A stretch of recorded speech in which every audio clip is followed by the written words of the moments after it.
கால்வெல்ல சொன்னாரு, வடமொழியில இருக்கு அப்படின்னு சொல்றாங்க. ஒண்டி திராவிடர் அப்படிங்கிற சொல்லுக்கு நேரடியான விளக்கம் யாரும் வரைக்கும் கொடுக்கல. திராவிடர்னா யாருன்னு சொல்லியிருக்காங்க.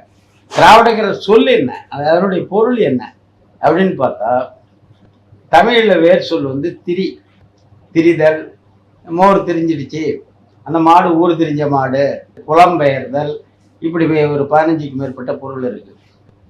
அந்த திரிங்கிற வேர் சொல்லல இருந்து தான் வடமொழி சொல்லு திரா வருது. ஆங்கிலத்தில் அந்த திரா தான் த்ரோ அப்படின்னு மாறுது. இப்போ த்ரோன்னா எரிதல், புலம்பெயர்தல் அப்படின்னு வருது. இப்போ திராங்கிற வடமொழி சொல்லுக்கும் புலம்பெயர்தல், விலகுதல், திரிதல் இந்த சொல்லு தான் வருது. ஐயா சொன்ன மாதிரி கங்கவெளி சமவெளி பகுதிக்கு வந்து சேர்ந்த ஆரியர்கள் அல்லது பிராமணர்கள் அங்கு 5 மொழிவழி தேசிய என பகுதியில் வாழ்ந்தார்கள். கவுடர்கள் என்றால் இந்த கௌரவம் அந்த மாதிரி சொல்லிலிருந்து வர்றது, உயர்வுங்கிற பொருள்ல வரும். ஆரியவர்த்தனாலே உயர்ந்த பகுதி. அப்ப பஞ்ச கவுடான்னா 5 நாட்டில் இருந்த உயர்ந்த பிராமணர்கள் என்ற பொருள்ல வடபகுதியில் இருந்த பிராமணர்களை பஞ்ச கவுடான்னாங்க. அங்கிருந்து தென்பகுதிக்கு புலம்பெயர்ந்து கொஞ்சம் பிராமணர்கள் வராங்க.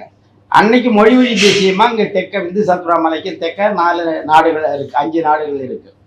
இந்த 5 பகுதிக்கு வந்த பிராமணர்களை அந்த பிராமணர்கள் ஓடி போன பிராமணர்கள்.